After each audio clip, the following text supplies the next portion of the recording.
نحمده ونستعينه ونستغفره ونعوذ بالله من شرور أنفسنا ومن سيئات أعمالنا من يهده الله فلا مضل له ومن يضلل فلا هادي له وأشهد أن لا إله إلا الله وحده لا شريك له وأشهد أن محمدا عبده ورسوله صلى الله تعالى عليه وعلى آله وصحبه وسلم تسليما كثيرا أما بعد সম্মানিত দিনী ভাতৃমণ্ডলী, আজ 16ই মুহররম 1442 হিজরি মোতাবেক 4 সেপ্টেম্বর 2020 আমরা আমাদের সহিহ বুখারীর যে ধারাবাহিক দর্স চলে আসছিল মহামারীর পূর্ব থেকে, এই করোনার মহামারীর কারণে আমরা স্থগিত রেখেছিলাম, আবার শুরু করছি। তবে শুধু লাইভ আলোচনা হবে, সেখান থেকে আপনারা ইনশাআল্লাহ তাআলা শুনতে পারবেন, শোনাতে পারবেন। আল্লাহ রাব্বুল আলামিন যেন আমাদের সকলকে দ্বীনের সঠিক জ্ঞান হাসিলের তৌফিক দান করেন এবং জ্ঞান অনুযায়ী সহি শুদ্ধ আমল করার তৌফিক দান করেন, সহি আকীদা ভিত্তিক জীবনযাপনের তৌফিক দান করেন, ভালো আখলাক আচরণ যেন আল্লাহ রাব্বুল আলামিন আমাদেরকে দান করেন। আজকে বিষয়বস্তু হচ্ছে কিতাবুল ইলম, ইলমের পর্ব বা ইলমের অধ্যায়, আর পর্ব নম্বর হচ্ছে ইলমের 6 নম্বর। এর আগে পূর্বে 5টি আলোচনা হয়েছে। এই অধ্যায়ে বাব 21 নম্বর অধ্যায় সহিহ বুখারীর, তাতে বলছেন বাবু রাফিল ইলমে ওয়া যুহুরিল জাহলি। এই অধ্যায় হচ্ছে ইলমের বিলুপ্তি সম্পর্কে। রাফা মানে উঠে যাওয়া, ইলম উঠে যাবে এমন এক সময় আসবে, দ্বীনের জ্ঞান পৃথিবী থেকে মুছে যাবে, ধীরে ধীরে উঠে যাবে। অযহুরিল জাহল, এবং অজ্ঞতা মূর্খতার বহিঃপ্রকাশ ঘটবে, ব্যাপক আকার ধারণ করবে। অধিকাংশ মানুষ দ্বীন সম্পর্কে, আল্লাহ রাব্বুল আলামিন সম্পর্কে, আল্লাহর দ্বীন সম্পর্কে, আল্লাহ রাসূল সাল্লাল্লাহু আলাইহি ওয়াসাল্লাম সম্পর্কে অজ্ঞ হয়ে পড়বে, যেহেতু দ্বীনি ইলমের চর্চা পঠন পাঠন উঠে যাবে বা বিলুপ্ত হয়ে যাবে। ভালো ভালো আলেমরা উঠে যাবেন, আর ইলমের যেসব প্রতিষ্ঠান রয়েছে সেগুলিতে ভালো লেখাপড়া হবে না, অথবা সেগুলি থাকবে না। ধীরে ধীরে মানুষ দুনিয়ামুখী হয়ে যাবে, দুনিয়ার শিক্ষা শুধু থেকে যাবে, কিন্তু দ্বীনের শিক্ষা উঠে যাবে। সেই সময়টি খুব কাছে চলে এসছে, ধীরে ধীরে সেদিকে যাচ্ছে মানবতা। ইমাম রাবিয়া রাহমাতুল্লাহ, প্রখ্যাত তাবী, তিনি বলছেন লা ইয়ানবাগি লিআহাদিন ইনদাহু শাইয়্যুম মিনাল ইলমি আন ইউদাইয়া নাফসাহ। কোনো ব্যক্তির জন্য উচিত নয় যার কাছে দ্বীনের কিছু জ্ঞান রয়েছে, শারঈ ইলমের কিছু অংশ রয়েছে, যাই থাক না কেন আপনার কাছে যতটা জ্ঞান আছে, আপনি নিশ্চিত যে এটা যেটা জানছি সেটা সঠিক, যথেষ্ট। আপনার কাছে অনেক জ্ঞান থাকতে হবে জরুরি নয়, কিন্তু যে জ্ঞানটি রয়েছে অল্প স্বল্পই হোক আর বেশি হোক, সেটা সম্পর্কে যেন আপনি নিশ্চিত থাকেন যে সেটা কোরআন এবং হাদিসের দলিল ভিত্তিক। যদি কারো কাছে শারঈ ইলমের কিছু অংশ থাকে, তাহলে তার জন্য উচিত নয় আন ইউদাইয়া নাফসাহ, যে সে নিজেকে বরবাদ করে দেবে, নিজেকে নষ্ট করবে। নিজেকে নষ্ট করা বা নিজেকে বরবাদ করে দেওয়া, ধ্বংস করে দেওয়া হচ্ছে। দ্বীনের জ্ঞান আছে, কিন্তু দ্বীনের জ্ঞান মোতাবেক আমল করছে না। প্রথম, ইলম মোতাবেক যদি আমল না হয় তো কোনো লাভ নেই। দ্বিতীয় হচ্ছে যে দ্বীনের আমল হয়তো আছে ব্যক্তি জীবনে, কিন্তু দ্বীনের শিক্ষা দেয় না। যেটুকু জ্ঞান আছে অন্যকে শিক্ষা দেয় না, দ্বীনি ইলমের চর্চা করেন না। শিখে নেওয়ার পরে শিখাতে হবে, সেদিকে দাওয়াত দিতে হবে। যতক্ষণ পর্যন্ত আপনি দাওয়ার কাজ না করবেন, দ্বীনি শিক্ষার প্রচার প্রসার না করবেন, তার আগে আমল না করবেন, তাহলে সেই ইলমের ফায়দা হলো না, আপনি নিজেকে নষ্ট করলেন। হাদিস নম্বর 80, ইমাম বুখারী রাহিমাহুল্লাহর ওস্তাদ হচ্ছেন ইমরান ইবনে মাইসারা। পুরো সনদ আর বর্ণনা করছি না।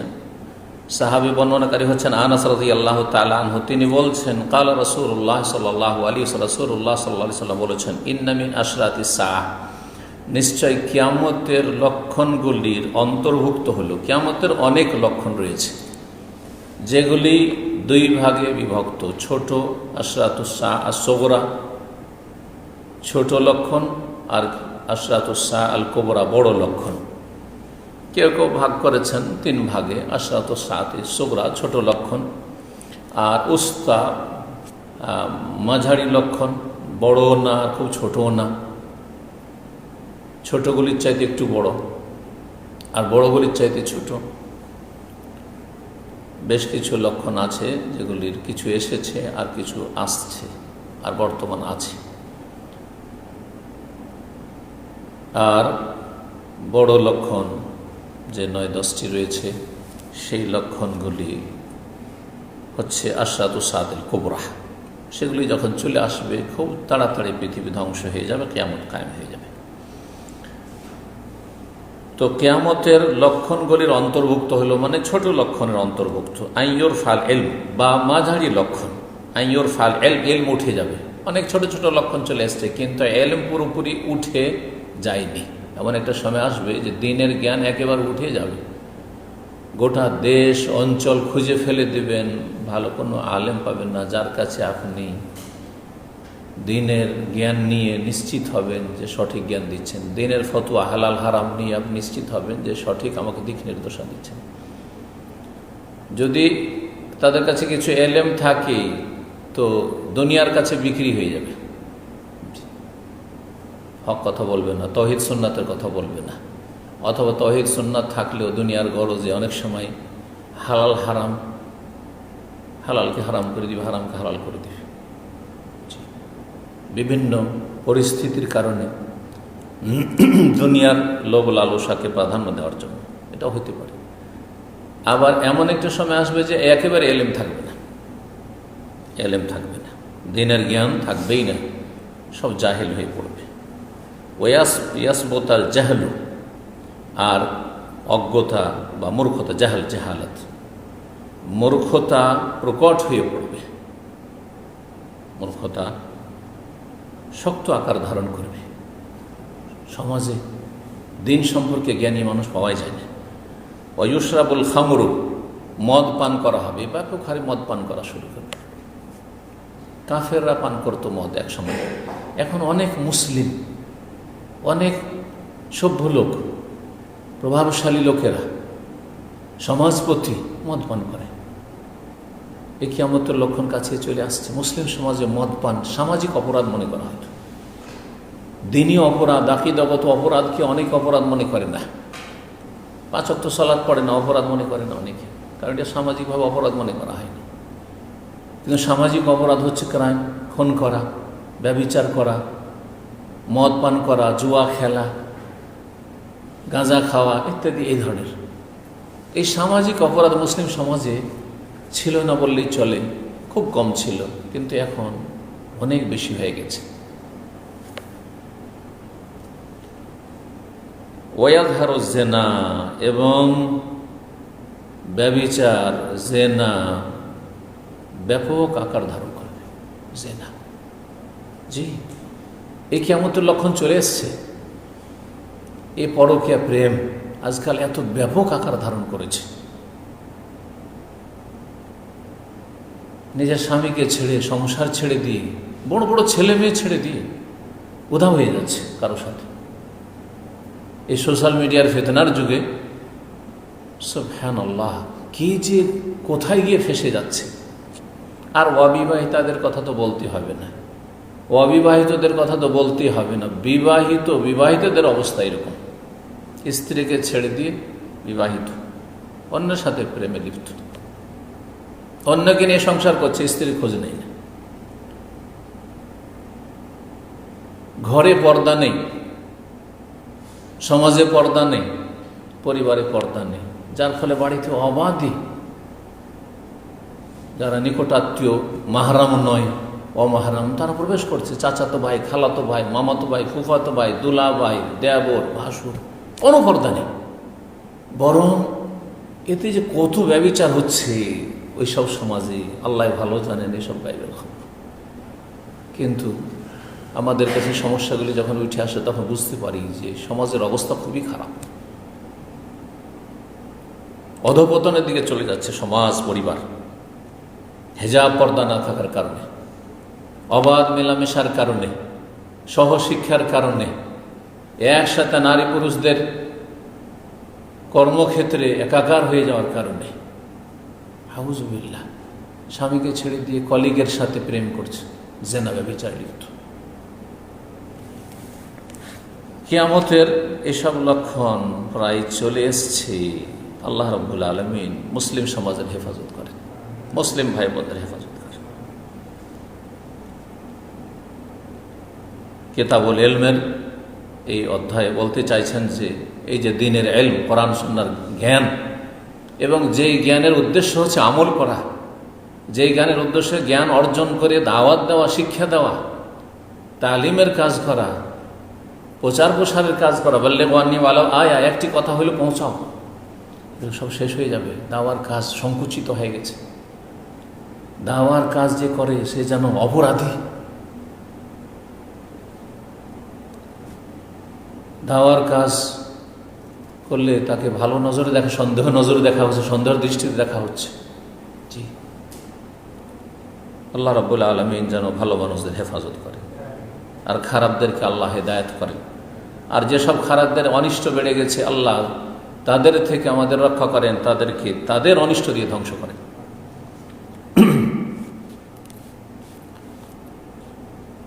তারপরে হাদিস নম্বর 81, আনাস রাদিয়াল্লাহু তাআলা আনহু থেকে বর্ণিত, কাছাকাছি হাদিস, কিছু পার্থক্যের জন্য ইমাম বুখারী রাহমাহুল্লাহ নিয়েছেন, বাক্যের বা কিছু কথা অতিরিক্ত রয়েছে, সেই জন্য বলছেন তিনি, লা উহাদ্দিসান্নাকুম হাদিসান লা ইউহাদ্দিসুকুম আহাদুম বাদি, অবশ্যই অবশ্যই তোমাদেরকে এমন এক হাদিস বয়ান করব যে হাদিস আমার পরে তোমাদেরকে কেউ বয়ান করবে না, কেউ বর্ণনা করবে না, কারণ সেই হাদিসটি আমি জানি রাসূলুল্লাহ সাল্লাল্লাহু আলাইহি ওয়াসাল্লাম আমাকে বলেছেন।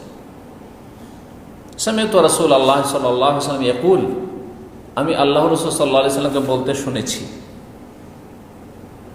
সরাসরি রাসূলুল্লাহ সাল্লাল্লাহু আলাইহি ওয়াসাল্লাম থেকে শুনে কেউ বর্ণনা করতে পারবে না, আনাস থেকে শুনে অন্যরা বর্ণনা করবে, ঠিক আছে, কিন্তু রাসূলুল্লাহ সাল্লাল্লাহু আলাইহি ওয়াসাল্লাম থেকে আমার পরে আর কেউ বর্ণনা করবে এটা তোমরা শুনতে পাবে না। কারণ আনাস রাদিয়াল্লাহু তাআলা অনেক বয়স পেয়েছিলেন, আয়ু পেয়েছিলেন, ৮০ হিজরির পরে প্রায় ৮৩ বা ৮৬ দিকে তার ইন্তেকাল। সুতরাং সেই জামানায় সাহাবায়ে কেরামদের সংখ্যা কমে গিয়েছিল। আর তিনি বাসরায় ছিলেন, বাসরাতে এমন কোনো বড় আলেম সাহাবী, প্রসিদ্ধ সাহাবী কেউ ছিলেন না। সুতরাং বলছেন যে হে বাসরাবাসী, যখনই হাদিস বর্ণনা করেন যে আমার পরে এই হাদিস রাসূলুল্লাহ সাল্লাল্লাহু আলাইহি ওয়াসাল্লাম সরাসরি কে বলবে, কালা রাসূলুল্লাহ, আমার পরে আর হয়তো শুনতে হবে না, অন্য কোনো মাধ্যম দিয়ে বলবে, কোনো তাবেঈ শোনাবি, কোনো সাহাবী থেকে শুনেছে, যেমন আমরা শোনাচ্ছি সনদ দিয়ে। সামি'তু রাসূলুল্লাহ সাল্লাল্লাহু আলাইহি ওয়াসাল্লাম ইয়াকুল, আমি রাসূলুল্লাহ বলতে শুনেছি, ইন্না মিন আশরাতিস সাআতি, কিয়ামতের লক্ষণের অন্তর্ভুক্ত হচ্ছে আইয়াকিল্লাল ইলমু, এলেমের স্বল্পতা হয়ে যাবে। প্রথম দিকে এলেমের স্বল্পতা আসবে, এলেম কমে আসবে, একেবারে বিলুপ্ত হবে না। যেমন আজকাল এলেম কমে আসছে, দেখেন আজকে থেকে 30 বছর 40 বছর আগে, 50 বছর আগে চলে যান, যেই রকম বড় বড় আইম্মায়ে কেরাম, ওলামায়ে কেরাম ছিলেন, এখন আছে কি?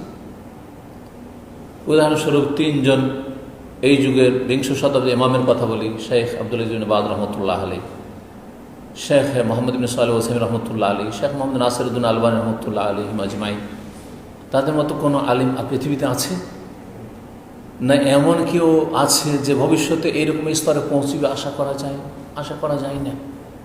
তবে আল্লাহ রাব্বুল আলামিন আলা কুল্লি শাইইন কাদির, সর্বশক্তিমান, তিনি ইচ্ছা করলে হতে পারে, কিন্তু তেমন কোনো লক্ষণ দেখছি না। ইয়াকিল্লাল ইলম, ইলম কমে আসবে। আর যারাও বর্তমান আছেন এরা চলে গেলে এদের বিকল্প, এদের শূন্য স্থান পূরণ করবে, এদের স্থলাভিষিক্ত হবে, এইরকম আলেম পাওয়া মুশকিল আছে। ইয়াকিল্লাল ইলম এখানে রয়েছে, সেখানে রয়েছে আগেরটাতে ছিল যে এলেম উঠে যাবে, তো এক সময় এলেম একেবারে বিলুপ্ত হয়ে যাবে, উঠেই যাবে। আর আর কিভাবে উঠবে? বেকাবুদিল উলামা, এর আগে হাদিস আমরা আলোচনা এসছে যে বড় বড় আলেমরা দুনিয়া থেকে ইন্তেকাল করবেন, তাদেরকে আল্লাহ গ্রহণ করবেন, তারা দুনিয়া থেকে বিদায় নেবেন, এইভাবে উঠে যাবে। অন্তর থেকে এলেমকে আল্লাহ টেনে নেবেন না। ইন্নাল্লাহ লা ইয়াকবিদুল ইলমা ইনতিজাআন ইয়ানতাজিউহু মিনাল ইবাদ।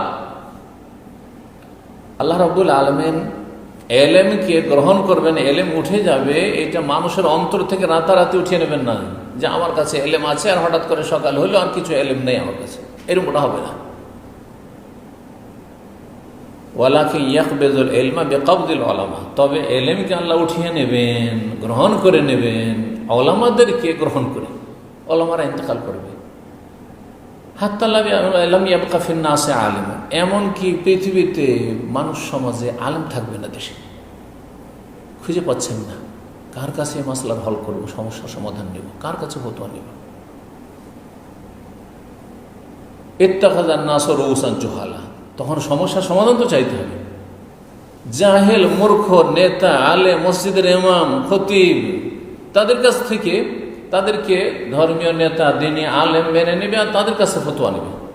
ফাফতাউ বিগাইরি ইলমিন, ইলম যেহেতু নাই তাদের কাছে, কোথা থেকে বলবে যে কোন আয়াতের ভিত্তি, কোন হাদিসের ভিত্তিতে বলছি, কোন শরীয়তের মৌলিক নীতিমালার ভিত্তিতে ফতোয়া দিচ্ছি, হালাল হারামের, জায়েজ না জায়েজের, উসুল কাওয়ায়েদ বুঝে না।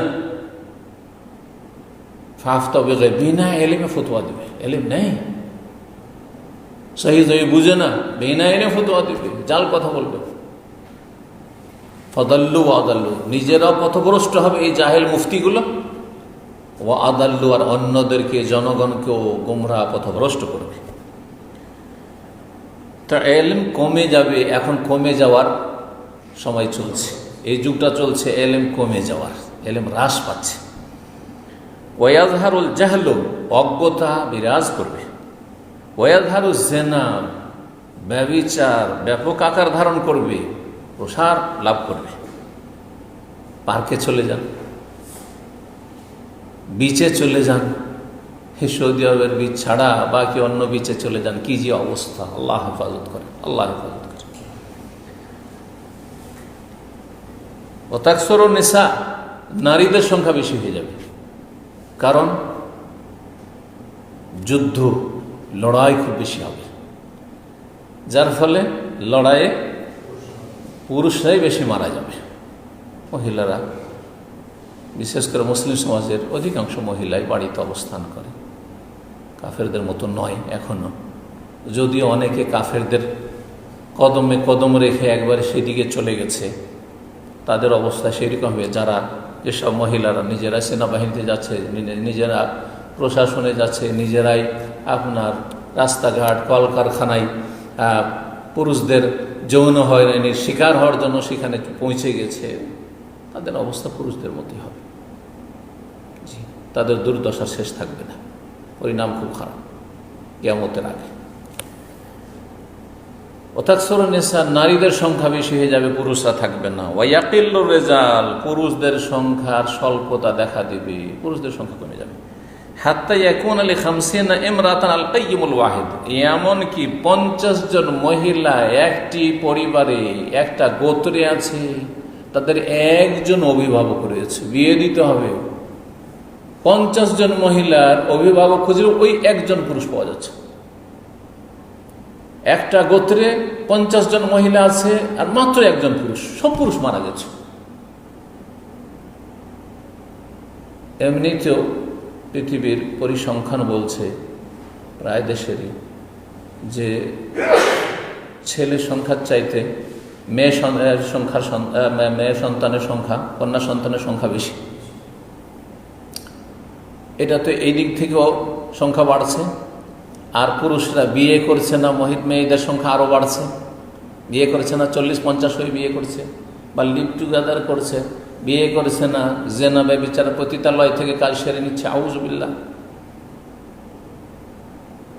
গার্লফ্রেন্ড দিয়ে কাজ সেরে নিচ্ছে, বিয়ে করছে না, আউযুবিল্লাহ আউযুবিল্লাহ।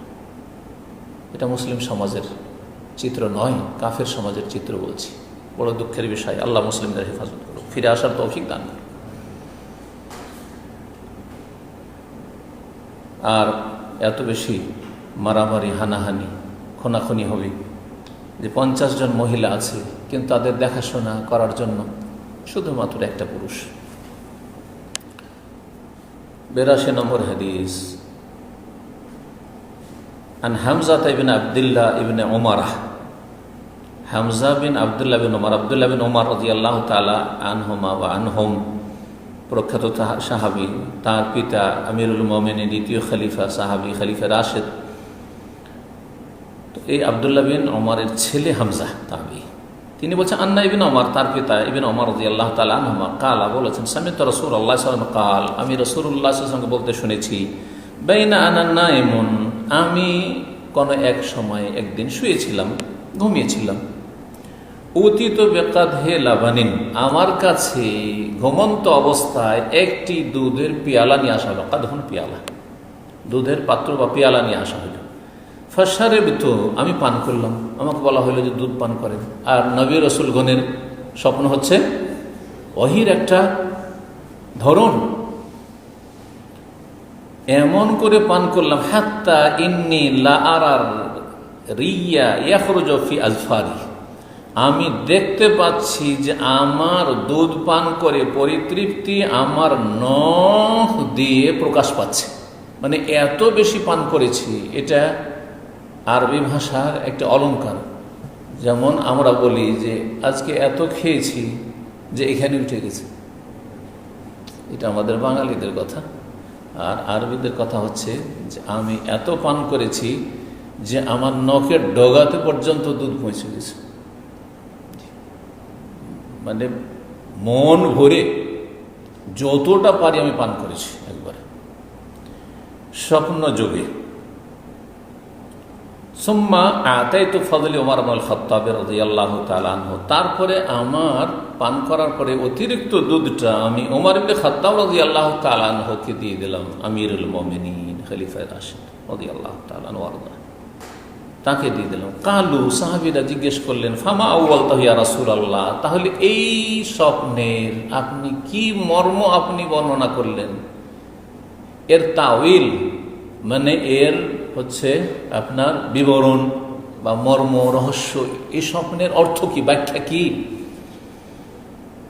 কালা, বললেন রাসূলুল্লাহ আল ইলম আউয়ালতুহু আল ইলমাহ, আমি এই স্বপ্নের ব্যাখ্যা করলাম কি, যে ইলম, যে আমার পরে জ্ঞান দেওয়া হয়েছে সবচাইতে বেশি দিন সম্পর্কে কাকে? ওমর ইবনে খাত্তাব রাদিয়াল্লাহু তাআলা আনহুকে। এই জন্য অন্য হাদিসে রয়েছে যে প্রত্যেক উম্মতে মুলহাম রয়েছে, মুলহাম রয়েছে, মানে যারা যে কথাগুলি বলেন বা সিদ্ধান্ত পেশ করেন সেই সিদ্ধান্তটা আল্লাহর পক্ষ থেকে হয়ে থাকে। আল্লাহ তাদের জবান দিয়ে বলায় কথাটা সঠিক হয়, তাদেরকে আল্লাহ এই ক্ষমতা যোগ্যতা দিয়েছেন সৃষ্টিগতভাবে। প্রত্যেক উম্মতে কিছু এরকম আছে। আর আমার উম্মতে যদি কেউ মুলহাম হয়, কাউকে ইলহাম হয়, ইলহাম মানে এই নয় যেমন সুফিরা বলে থাকে ইলহামের মাধ্যমে শরীয়তের ধর্মকর্ম অনেক কিছু, আমাকে ইলহাম হয়েছে এখন চিল্লাই যেতে, আমাকে ইলহাম হয়েছে যে এই তরিকাতে 40 দিনে বেরোতে হবে, না না না না, ওইসব নয়। যেমন স্বপ্ন দিনের উৎস নয়, তেমনি কেউ বলবে আমার এলহাম, এলহাম দিনের উৎস নয় যে আপনি দিন নেবেন সেখান থেকে, ভালো করে মনে রাখবেন। কিন্তু কিছু জ্ঞানীগুণী ব্যক্তি রয়েছেন, ইয়ানজুরু বিনূরিল্লাহ, আল্লাহ রাব্বুল আলামিন তাদেরকে এমন জ্যোতি দিয়েছেন তাদের অন্তরে, তা দিয়ে তারা দেখেন বা চিন্তা করেন, যে কথাগুলি বলেন অধিকাংশ ক্ষেত্রে তারা সঠিক সিদ্ধান্ত উপনীত হতে পারেন, সঠিক কথা বলেন। যেমন ওমর রাদিয়াল্লাহু তাআলার জিন্দেগিতে বেশ কিছু ঘটনা রয়েছে, যে ঘটনাগুলি এখন বলার সময় নেই, সেজন্য বলবো না। বেশ কিছু ঘটনা রয়েছে যেখানে একটি প্রস্তাব রেখেছেন বা একটি মনের তার আকাঙ্ক্ষা পেশ করেছেন, আর তার অনুকূলে তার পক্ষে ওহী চলে এসছে, তার পক্ষে ওহী চলে এসছে। ওমর রাদিয়াল্লাহু তাআলা আনহুকে অনেক বেশি আল্লাহ রাব্বুল আলামিন দ্বীনের জ্ঞান দিয়েছিলেন। যে দুধ কেউ যদি স্বপ্নে দেখে, আজকেও যদি আমি আপনি দেখি, দুধের স্বপ্ন দেখেন যে দুধ পান করছি বা কেউ পান করছে, তো এর ব্যাখ্যা হচ্ছে কি? এলেম, যে দিনের এলেম। কেন কেন দুধ থেকে এলেম কি করে নিলেন? রহস্যটা শুনে স্বপ্নের বিবরণগুলি এইভাবে হয়ে থাকে। দুধ সবচাইতে উপকারী খাদ্য এবং পানীয়। খাবারও কাজ করে আর পানিরও কাজ করে। দুধের কোনোটাই আপনার অসার না। দুধকে যাই বানান না কেন সবটাই কাজে লাগে, তাই না? দুধ থেকে কত কি তৈরি হয় চিন্তা করেন আপনি। দুধ থেকে দই, মাখন, ঘি, আর হ্যাঁ কত কি আপনি বানাচ্ছেন আপনি। জি, তো দুধ দুধ অত্যন্ত উপকারী। এই জন্য দুধ পান করে দোয়া শিখেছেন রাসূলুল্লাহ সাল্লাল্লাহু আলাইহি ওয়াসাল্লাম, আল্লাহ বারিক লানা ফিহি ওয়া জিদনা মিনহু। আল্লাহ আমার এই দুধে বরকত দাও আর ওয়া জিদনা মিনহু, এটা আরো বেশি দাও। পক্ষান্তর অন্য খাবার আপনি যত ঘি পোলাও খান না কেন, হ্যাঁ যতই কিছু ভালো আপনি খান না কেন, কি বলবেন? আল্লাহ বারিক লানা ফি ওয়া আত'ইমনা খায়রা মিনহু। আল্লাহ আমার এই খাবারে বরকত দাও এবং এর চাইতে ভালো খাবার খাও, এর চাইতে ভালো খাবার দাও। আত'ইমনা খায়রা মিনহু। দুধ মানুষের জন্য অত্যন্ত উপকারী। এই জন্য আল্লাহ রাব্বুল আলামিন মাতৃগর্ভ থেকে যে শিশু ভূমিষ্ঠ হচ্ছে তার প্রধান খাদ্য কি করেছেন? দুধ। আল্লাহু আকবার, দুধ কত পুষ্টিকর খাবার। ঠিক তেমনি দিনের জ্ঞান, দিনের জ্ঞান পুরোটাই উপকারী। দিনের জ্ঞানের আপনি আকীদা তৌহিদের ইলম হাসিল করেন, তাফসীরের ইলম হাসিল করেন, হাদিসের ইলম হাসিল করেন, ফিকহের ইলম হাসিল করেন, উসুলুল হাদিস, উসুলুল ফিকহ, মুসতালাহুল হাদিস আপনি পড়েন। আপনি দিন শিখার জন্য আরবি ভাষা পড়েন, দিন শিখায় সহযোগী হবে বলে আপনি বালাগাত, ইলমুল বালাগা পড়েন, ইলমুন নাহু ওয়াস সারফ পড়েন, গ্রামার পড়েন, যাই পড়েন না কেন সব উপকারী, সব উপকারী। দিন যে শিখে তারও উপকার হয়, যে শিখায় তারও উপকার হয়, যে প্রচার করে প্রসার করে তারও উপকার হয়, যে যেইভাবে অংশ নেয় না কেন। এই দিনের এলমগুলো যে প্রচার প্রসারে যেইভাবে অংশ নিচ্ছেন আজকাল সোশ্যাল মিডিয়া, সে উপকৃত দুনিয়া আখেরাতে। আপনার মাধ্যমে আমার মাধ্যমে কেউ যদি হেদায়েত হয়, আমি আপনি দুনিয়া থেকে চলে যাব, কিন্তু ওই লোক দিয়ে হয়তো হাজার হাজার লোক, আমার দ্বারা একটা লোক হেদায়েত হয়েছে, কিন্তু ওই লোক দিয়ে, যেই লোক আমার মাধ্যমে আপনার মাধ্যমে হেদায়েত হয়েছিল, সেই লোকের মাধ্যমে হাজার হাজার লোক দিন শিখেছে, হেদায়েত হয়েছে। তাহলে আমার খাতায় এইভাবে করতে করতে আমার ওপরে যা রয়েছে, আমাকে যারা শিখিয়েছে, আর সর্বপ্রথম শিখিয়েছেন মুহাম্মদ রাসূলুল্লাহ সাল্লাল্লাহু আলাইহি ওয়াসাল্লাম। এই জন্য পুরো উম্মতের ইলম, আমল আর দাওয়াত সবগুলি এসেছে কোত্থেকে? সৈয়দুল মুরসালিন খাতামুন নবী রাসূলুল্লাহ সাল্লাল্লাহু আলাইহি ওয়াসাল্লাম থেকে। সুতরাং এক অংশ সমান সমান কার খাতায় চলে যাচ্ছে? রাসূলুল্লাহ সাল্লাল্লাহু খাতায় চলে যাচ্ছে, বলার প্রয়োজন নেই। সুতরাং ওই বেদাতি তরিকা অবলম্বন করবেন না যে ওয়াজ মাহফিলে, তাফসীর মাহফিলে আমাদের বেদাতি হুজুররা শিখিয়েছে। হে আল্লাহ, 5 দিন ধরে যে তাফসীর মাহফিল করলাম, আল্লাহ তোমার নবীর পাকের রওজায় পৌঁছিয়ে দাও। কোথায় পেলে এসব কথা? কোথায় পেলে এসব কথা? তোমার নিজের জন্য রাখো, তুমি বেশি মুখাপেক্ষী নেকির। একটা নেকির জন্য ফেসে যাবে, একটা গোনা তোমাকে ফাঁসিয়ে দিতে পারে। সুতরাং গোনার বোঝা হালকা করো, নেকির বোঝা ভারী করো। আর রাসূলুল্লাহ সাল্লাল্লাহু আলাইহি ওয়াসাল্লামের জন্য পাঠাবার দরকার নেই, সব বিদাতি দোয়া শিখাবেন না জাতিকে। এই ইসলামগুলোকে, যেগুলো ইসলাম নয়, অনইসলামিক কথাগুলোকে চিহ্নিত করার জন্য কোরআন সুন্নাহর দায়ীদেরকে, আলেমদেরকে গাল খেতে হয়। যারা গাল দিচ্ছেন ভালো করে মনে রাখেন, একদিন ভালো করে বুঝতে পারবেন। জি, সেই দিন হাসরের মাঠে ফয়সালা হবে।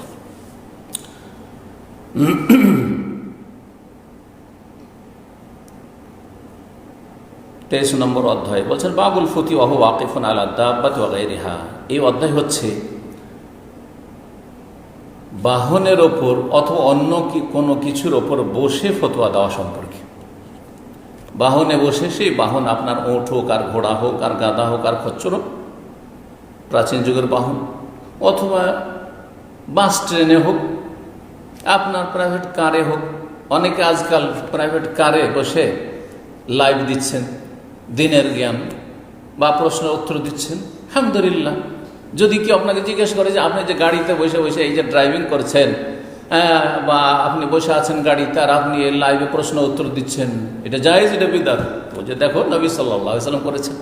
তাই ইমাম বুখারী রাহিমাহুল্লাহ যে অধ্যায়গুলি নিয়ে এসেছেন, এগুলি আমরা আমার বাস্তব জীবনে সেগুলিকে কি করতে পারবো, ফিট করতে পারবো। এরোপ্লেনে বসে যদি সম্ভব হয় যে সেখানে নেটওয়ার্ক পাচ্ছেন আপনি, তাহলে আপনি সেখানে প্রশ্নের উত্তর দিচ্ছেন, অথবা দিন শিখাচ্ছেন সেখানে অনলাইনে, অসুবিধা নেই। যে কোনো জায়গায় থেকে, জি, আপনি পানি জাহাজে আছেন, সেখানে আপনি পানিপথে সফর করছেন, সেখানে আপনি প্রশ্ন উত্তর দিচ্ছেন আপনি। তো ফতোয়া দেওয়া অথবা জ্ঞান দান করা, ওয়াকিফুন আলা দাব্বাতে, বাহনের ওপর চেপে, দাব্বা এটা হচ্ছে কোনো প্রাণী বাহন, অথবা অগাইরা অন্য বাহন, অন্য কোনো বাহন হতে পারে যুগোপযোগী। এর দলিল রাসূলুল্লাহ সাল্লাল্লাহু আলাইহি ওয়াসাল্লাম করেছেন। আন আব্দুল্লাহ বিন আমর ইবনে আল-আস, আর আব্দুল্লাহ বিন আমর আল-আস রাদিয়াল্লাহু তাআলা আনহু থেকে বর্ণিত, আন্না রাসূলুল্লাহ সাল্লাল্লাহু আলাইহি ওয়াসাল্লাম ওয়াকাফা ফি হাজ্জাতিল ওয়াদা বিমিনা লিন-নাস। রাসূলুল্লাহ সাল্লাল্লাহু আলাইহি ওয়াসাল্লাম বিদায় হজের বছর মেনায় জনগণের উদ্দেশ্যে দাঁড়ালেন এক জায়গায়। ওয়াকাফা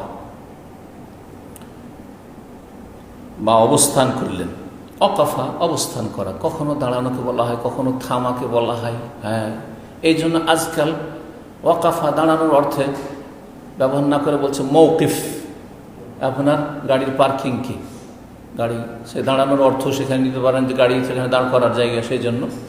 অথবা গাড়ি থামানোর জায়গা ওয়াকাফা, কিফ মানে থামো।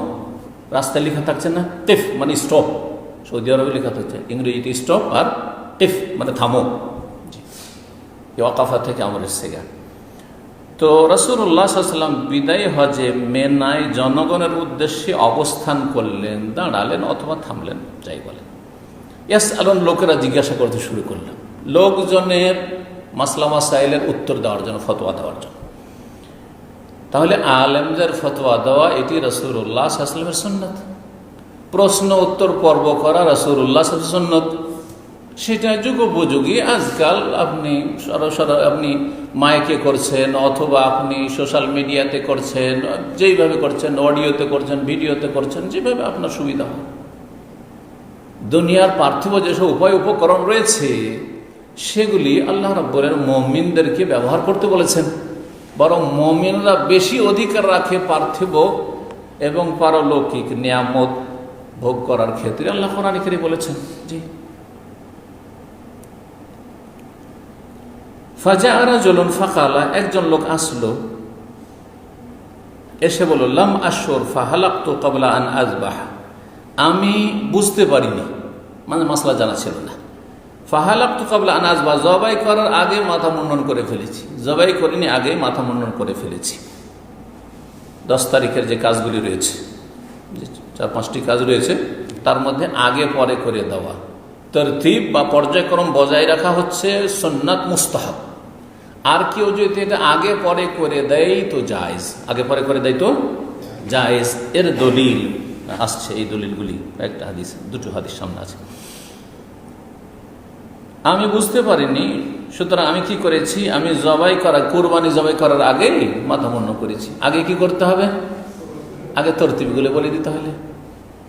প্রথম কাজ হাজী সাহেবের 10 তারিখে সকালে যখন মুজদালিফা থেকে পৌঁছিল, এসে আসার পরে কি করবে, বড় জামরায় 7টি পাথর মারবে, 1 নম্বর কাজ। 2 নম্বর কাজ হচ্ছে কোরবানি করবে। যদি নিজের কাজে, কোরবানি নিজের হাতে যদি করে তাহলে কোরবানি করবে। আর আজকাল পয়সা জমা করেছে ব্যাংকে, কাউকে ওকিল বানিয়ে দিয়েছে, তাহলে অসুবিধা নেই, কোরবানি 4 দিন পর্যন্ত জায়েজ, 10, 11, 12, 13 পর্যন্ত।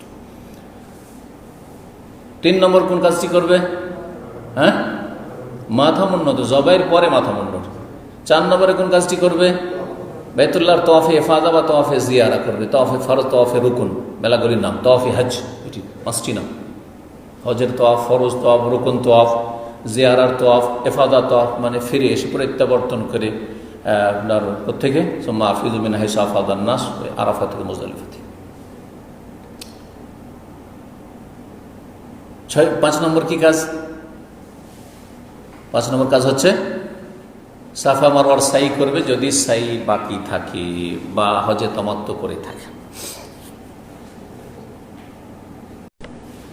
বিসমিল্লাহির রহমানির রহিম, আলহামদুলিল্লাহ ওয়াসসালাতু ওয়াসসালামু আলা রাসূলিল্লাহ। যান্ত্রিক গোলযোগের জন্য আমরা থেমে গেছিলাম।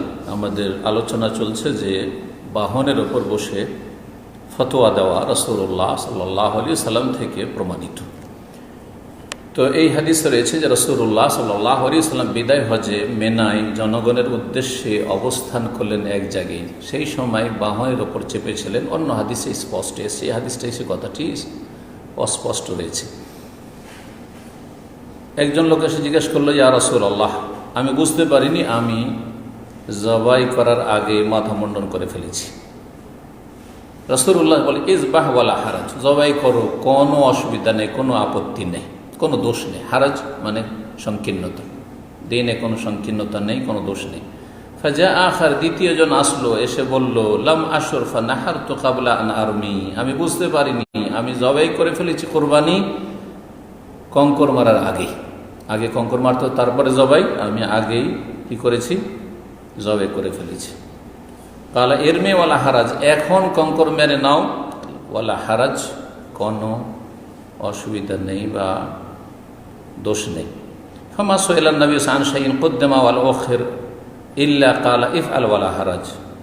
নবী সাল্লাল্লাহু আলাইহি সাল্লামকে যে কোনো বিষয় সম্পর্কে জিজ্ঞাসা করা হয়েছিল সেই দিন, যেটা আগে অথবা পরে করা হয়েছে, আগে করতে হয় পরে করা হয়েছে, পরে করতে হয় তো আগে করে দেওয়া হয়েছে, প্রত্যেকের উত্তর বলেছেন ইফআল ওয়ালা হারাজ, যেটা বাকি আছে সেটা করে ফেলো, ওয়ালা হারাজ, কোনো দোষ নেই, কোনো আপত্তি নেই।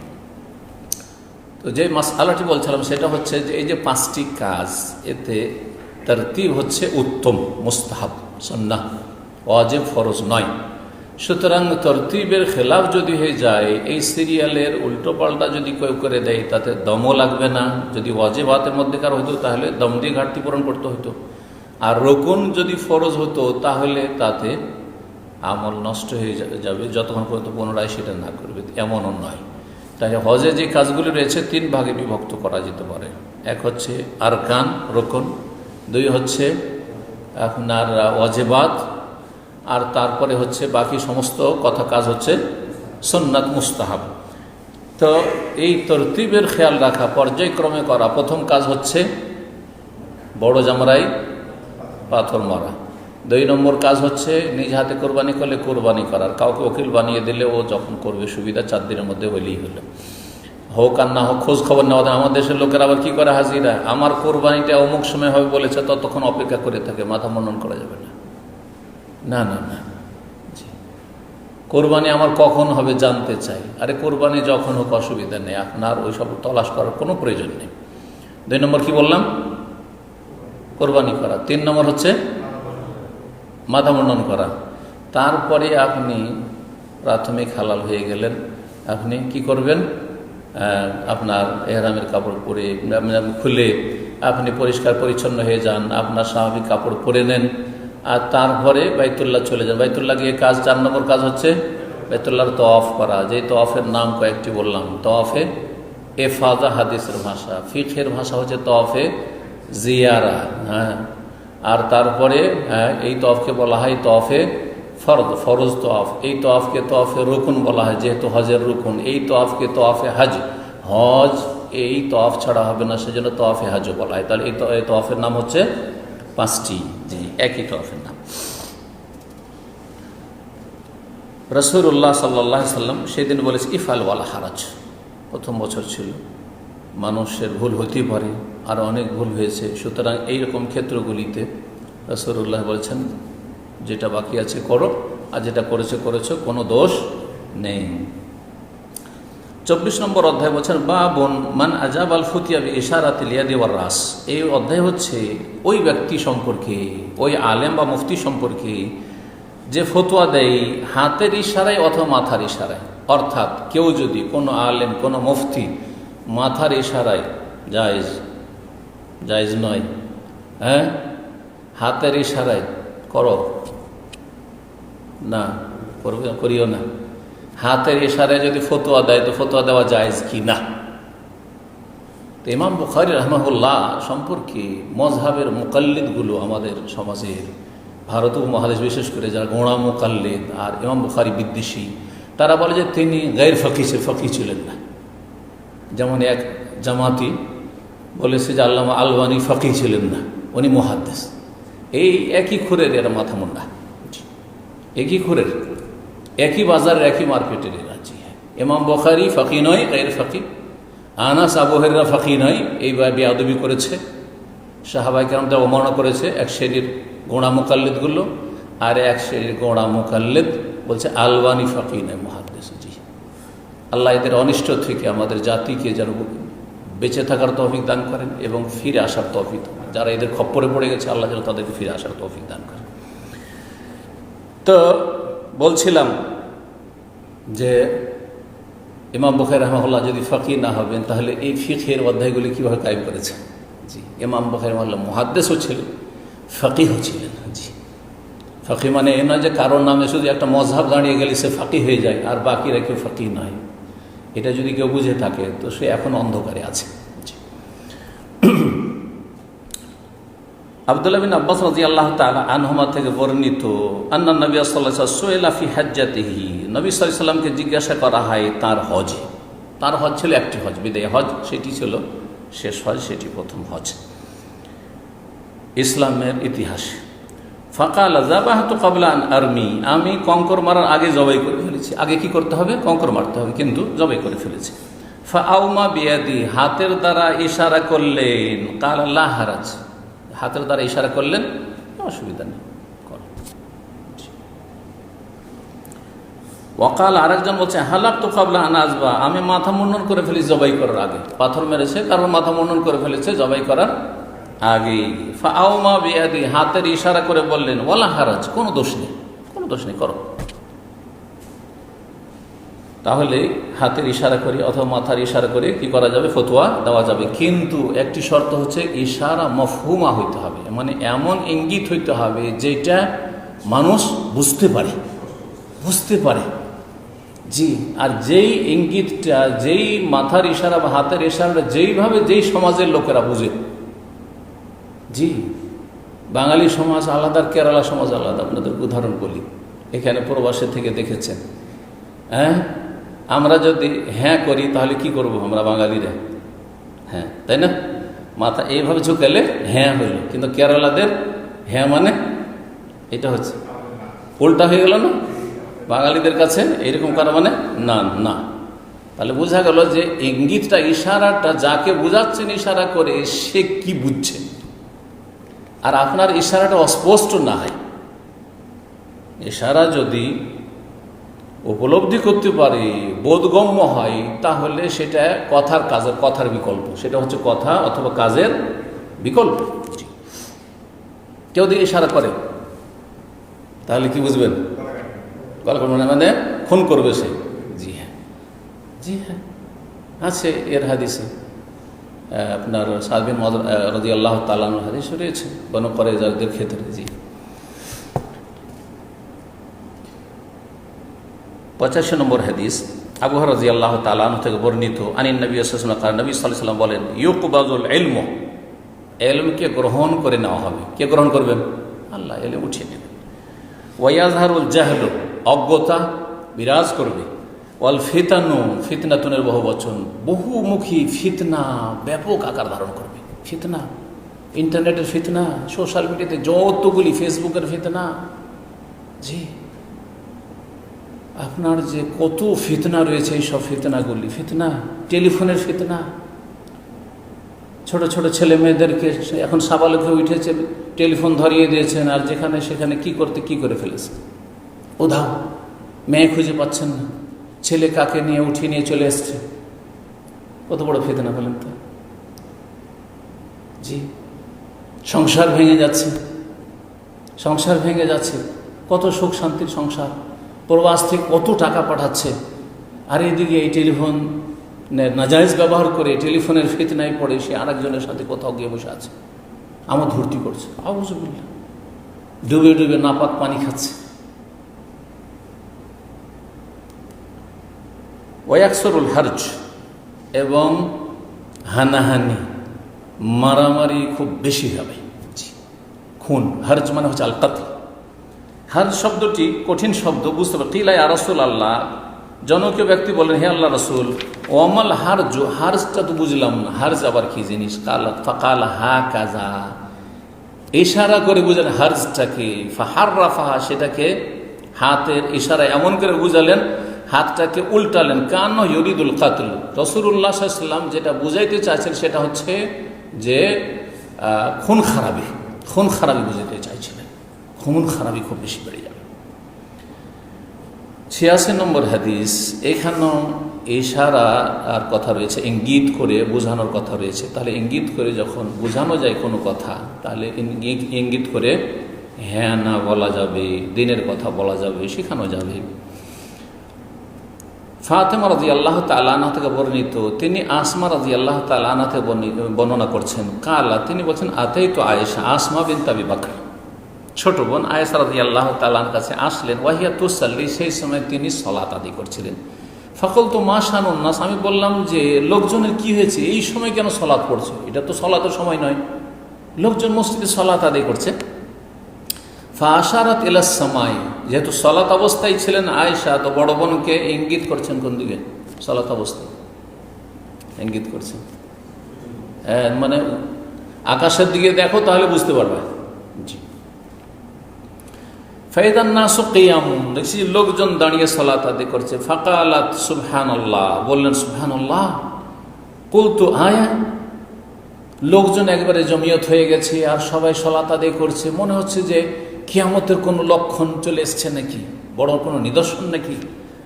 আয়া, একবারে মানুষ সবাই মসজিদে জমিয়ত হয়ে সালাত আদায় শুরু করেছে, তো এটি কোনো কিয়ামতের লক্ষণ নাকি। আশারাত বিরাসিহা, তখন মাথা দিয়ে ইঙ্গিত করলেন, এই না। তাহলে এই হাদিসে হাতের ইশারা রয়েছে। জি, ওই হাত কি রয়েছে? হাতের ইশারা করেছিলেন প্রথম, তাই না? আয়েশা রাদিয়াল্লাহু তাআলা বললেন যে ফাআশারাত ইলাস সামা, হাত দ্বারা আকাশের দিকে ইশারা করেছেন। আর এখানে ইশারা করছেন কিসের দ্বারা? মাথার দ্বারা ইশারা করছেন। যখন বললেন কোনো নিদর্শন নাকি, কিয়ামতের লক্ষণ নাকি সালাত অবস্থায়, তাহলে এই ইশারা করলেন। জি, এই নাম, অর্থাৎ এর অর্থ ছিল হ্যাঁ। তাহলে হ্যাঁ এর ইশারা যেটা হয় সেটা হ্যাঁ। জি। ফাকুমতু, আমি তখন দাঁড়িয়ে গেলাম সালাতে।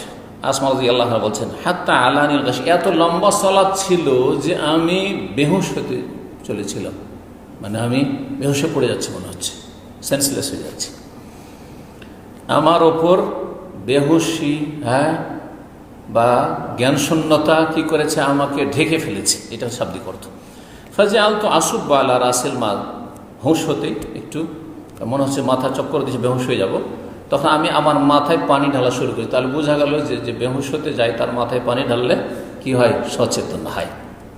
ফাহামেদ আল্লাহ নবী সাল্লাল্লাহু আলাইহি ওয়াসাল্লাম ওয়াসনা আলাইহি, নবী সাল্লাল্লাহু আলাইহি ওয়াসাল্লাম সালাত শেষ করলেন, তারপরে খুতবা দিলেন, আল্লাহর প্রশংসা করলেন এবং আল্লাহর গুণগান করলেন। সুম্মা কাল, বললেন, মা মিন শাইইন লাম আকুন উরিতুহু ইল্লা রাআইতুহু ফি মাকামি হাত্তাল জান্নাহ ওয়ান নার, এমন কোনো কিছু নেই যা আমি ইতিপূর্বে দেখলাম, আকুন উরিতুহু, যা আমাকে ইতিপূর্বে দেখানো হয়নি, ইল্লা রাআইতুহু ফি মাকামি, এই জায়গায় আজকে আমি দেখতে পেলাম। ইতিপূর্বে যা আমি দেখিনি, আজকে তা দেখতে পেলাম। হাত্তাল জান্নাত ওয়ান নার, এমনকি জান্নাত জাহান্নাম আমি দেখতে পেলাম। রাসূলুল্লাহ সাল্লাল্লাহু আলাইহি ওয়াসাল্লাম যখন সূর্যগ্রহণের অবস্থায় সালাতুল কুসুফে ছিলেন, সূর্যগ্রহণের সালাতে, তখন তাকে কি দেখা হয়েছিল? জান্নাত জাহান্নাম, আরও কিছু বিভিন্ন আযাব এবং নিয়ামতের দৃশ্য, পারলৌকিক দৃশ্য দেখানো হয়েছিল। ফাউহিয়া ইলাইয়া, অতঃপর আমাকে ওহীও করা হয়েছে, রাসূলুল্লাহ সাল্লাল্লাহু আলাইহি ওয়াসাল্লামকে ওহীও করা হয়েছে। আন্নাকুম তুফতানুনা ফি কুবুরিকুম, নিশ্চয়ই তোমাদের পরীক্ষা করা হবে তোমাদের কবরে। কবরে পরীক্ষা না হবে মানে মুনকার নাকির এসে কি করবেন? সওয়াল করবেন, জিজ্ঞাসা করবেন, যে প্রশ্নগুলি, এগুলি হচ্ছে ফিতনাতুল কবর। এটা হচ্ছে ফিতনাতুল কবর, কবরের পরীক্ষা। ফিতনা মানে হচ্ছে ইমতিহান, পরীক্ষা। আর তারপরে আযাবুল কবর অসৎ লোকের জন্য, পাপীর জন্য। আর নেক লোকের জন্য নাঈমুল কবর, কবরের নিয়ামত রয়েছে। শুধু কবরের আযাব নেই। আমাদের দেশের লোকেরা শুধু কবরের আযাবটা বলে, কিন্তু কবরে যে নিয়ামত রয়েছে ভালো মানুষদের জন্য, ঈমানদার সৎকর্মশীল আল্লাহ ভীরুদের জন্য, এইটাও আমাদেরকে পাশাপাশি রাখতে হবে। তাহলে একটা ফিতনাতুল কবর, কবরের পরীক্ষা, আর তারপরে নাঈমুল কবরে আর আযাবুল কবর, কবরের নিয়ামত অথবা নিয়ামতপূর্ণ জীবন অথবা আযাব শাস্তির জীবন। তোমাদেরকে কবরে পরীক্ষা করা হবে। রাসূলুল্লাহ সাল্লাল্লাহু আলাইহি সাল্লাম এই কথাটি বললেন সাহাবায়ে কেরামদেরকে। কেমন পরীক্ষা? ভয়াবহ পরীক্ষা। মিসলা আও করিবান লা আদরি আইয়াদা, মিসলা ফিতনাতিদ দাজ্জাল বলেছেন অথবা করিবান মিন ফিতনাতিদ দাজ্জাল বলেছেন। কালাত আসমা লা আদরি আইয়াদা কালাত আসমা, মনে নেই আসমা রাদিয়াল্লাহু তাআলা আনহা থেকে ফাতেমা রাদিয়াল্লাহু তাআলা আনহা যে বর্ণনা করছেন, তিনি বলছেন আমার ঠিক মনে নেই যে তিনি করিবান বলেছেন না মিসলা বলেছেন। কাছাকাছি অর্থ। করিবান মানে কাছাকাছি দাজ্জালের ফিতনার মতো, আর মিসল মানে দাজ্জালের ফিতনার অনুরূপ। লা আদরি আইয়াদা কালাত আসমা মিন ফিতনাতিল মাসিহিদ দাজ্জাল, মাসিহুদ দাজ্জালের ফিতনার মতো। যখন দাজ্জালের ফিতনা শুরু হবে, যে সেটা যেমন ভয়াবহ হবে, ঠিক তেমনি কবরে যে পরীক্ষা, এটাও ভয়াবহ। এত সহজ নয় সবার জন্য। ঈমানদারদের জন্য খুব সহজ। ঈমানদার মানে সত্যিকার ঈমানদার, সৎকর্মশীল যারা, ইন্নাল্লাযিনা আমানু ওয়া আমিলুস সালিহাত, জি হ্যাঁ, তারা, তাদের জন্য ফালা খাউফুন আলাইহিম ওয়া লা হুম ইয়াহজানুন, তাদের কোনো ভয় নেই, চিন্তা নেই। কিন্তু বাকি যাদের খালাতু আমালান সালিহান ওয়া আখারা সাইয়্যান, নেকিও আছে, গুনাহ আছে, অথবা গুনার গুনাহ, পাপ আর পাপ, পাপের বোঝা অনেক বেশি, অথবা পাপই আছে, কুফর শিরকের অবস্থায় মারা গেছে, বড় শিরক বড় কুফরের অবস্থায়, বিদআতের অবস্থায় মারা গেছে, তাদের কি হবে? ফিতনাতুদ দাজ্জালের মতো ভয়াবহ সেই পরীক্ষা। ইউকালু, জিজ্ঞেস করা, মা ইলমুকা বিহাযার রাজুল, এই ব্যক্তি সম্পর্কে তোমাদের কতটা জ্ঞান ছিল? এই ব্যক্তি বলতে যখন একজন মানুষ কবরে জিজ্ঞাসা করা হচ্ছে, তখন তার ব্রেনে এই কথা আসবে যে তিনি কি, কার সম্পর্কে জিজ্ঞাসা করা হচ্ছে? রাসূলুল্লাহ সাল্লাল্লাহু আলাইহি ওয়াসাল্লাম সম্পর্কে জিজ্ঞাসা করা হচ্ছে। এখান থেকে আমাদের বলার প্রয়োজন নেই, কারণ কোন স্পষ্ট হাদিসে নেই যে ওখানে রাসূলুল্লাহ সাল্লাল্লাহু আলাইহি ওয়াসাল্লামকে দেখানো হবে, যে এই যে দেখছো না নবীকে, অথবা রাসূলুল্লাহ সাল্লাল্লাহু আলাইহি ওয়াসাল্লামের ছবি দেখানো হবে। হ্যাঁ, ছবি দেখানো হবে, টিভির পর্দার মতো করে দেখানো হবে। এসব কথা কল্পিত কথা, অনুমান ভিত্তিক কথা, হতে পারে নাও হইতে পারে। সুতরাং ওইসব কথাতে আমরা যাব না। বরং কোনো যদি বিখ্যাত ব্যক্তি থাকেন, খ্যাতিসম্পন্ন ব্যক্তি থাকেন, তাহলে আমরা ওনার নাম না নিয়ে বলতে পারি। বা প্রসঙ্গ যেটা চলছে, দিনের প্রসঙ্গ চলছে, প্রশ্ন চলছে আল্লাহ সম্পর্কে, আল্লাহ সম্পর্কে প্রশ্ন হইল মান রব্বুকা, তাহলে মা দীনুকা, তাহলে আর কার কথা জিজ্ঞেস করা হবে? নবীর কথা জিজ্ঞেস করা হবে। তাহলে এটা স্বাভাবিক, মানুষ বুঝছে। আমরা আলোচনা করি দেশের অবস্থা খুব খারাপ, দেশে শান্তি নেই, এই যে লোকটা আছে না, এই লোকটা অশান্তির কারণ। এতে লোকেরা কিন্তু বুঝে গেল কোন লোকটা, কথা বোঝা গেছে না? তাহলে যদি এটাই বুঝতে পারে মানুষ, তাহলে বুঝতে পারবে না যে কবরে কার সম্পর্কে জিজ্ঞাসা করে মা ইলমুকা বিহাযার রাজুল, ছবি দেখাইতে হবে, টিভির পর্দার মতো করে দেখাইতে হবে, বা নবী সাল্লাল্লাহু আলাইহি সাল্লামের খুলে দেওয়া হবে, সব দেখবে? না না না না, কোনো জরুরি নেই। মা ইলমুকা বিহাযার রাজুল, এই ব্যক্তি সম্পর্কে তোমাদের কতটা জ্ঞান ছিল? ফাআম্মাল মুমিন আবিল মুকিন, মুমিন ব্যক্তি, মুমিন শব্দ বলেছেন, অথবা মুকিন ইয়াকিনকারী ব্যক্তি, যার দৃঢ় প্রত্যয় ছিল, যার দৃঢ় বিশ্বাস ছিল আল্লাহর প্রতি, আল্লাহর দ্বীনের প্রতি, আল্লাহ রাসূল সাল্লাল্লাহু আলাইহি ওয়াসাল্লামের প্রতি, মুকিন। লা আদরি বিআইয়িহিমা কালাত আসমা, আমার মনে নাই যে আসমা কি বলেছেন। তাহলে সন্দেহটা ফাতেমা থেকে, ফাতেমা তার সন্দেহ হয়েছে। জি, এই ফাতেমা রাসূলুল্লাহ সাল্লাল্লাহু আলাইহি ওয়াসাল্লাম, এই ফাতেমা নয়, অন্য ফাতেমা। জি, বলছেন যে ফায়াকুলু, মুমিন যদি হয় বলবে হুয়া মুহাম্মাদুর রাসূলুল্লাহ, হুয়া মুহাম্মাদুন হুয়া রাসূলুল্লাহ সাল্লাল্লাহু আলাইহি ওয়াসাল্লাম, তিনি মুহাম্মদ আল্লাহর প্রেরিত রাসূল। জাআনা বিল বায়িনাতি ওয়াল হুদা, যিনি সুস্পষ্ট দলিল এবং হিদায়াত নিয়ে এসেছেন।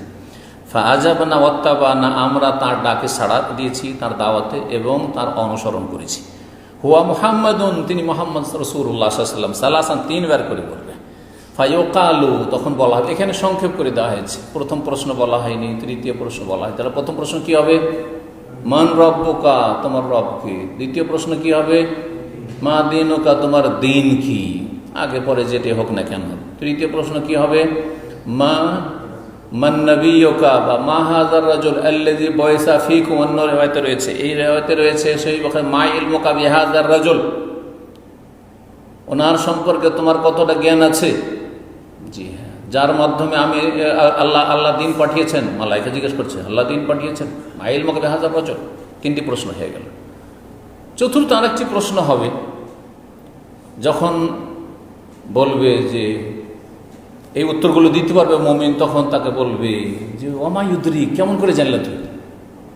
কিভাবে তুমি এই উত্তরগুলো জানলে যে আমার রব আল্লাহ, রব্বি আল্লাহ, ও দিনী আল ইসলাম, ও নবী মুহাম্মদ সাল্লাল্লাহু আলাইহি সাল্লাম বা হুয়া রাসূলুল্লাহ সাল্লাল্লাহু আলাইহি সাল্লাম, এই উত্তরগুলো কি করে জানলে?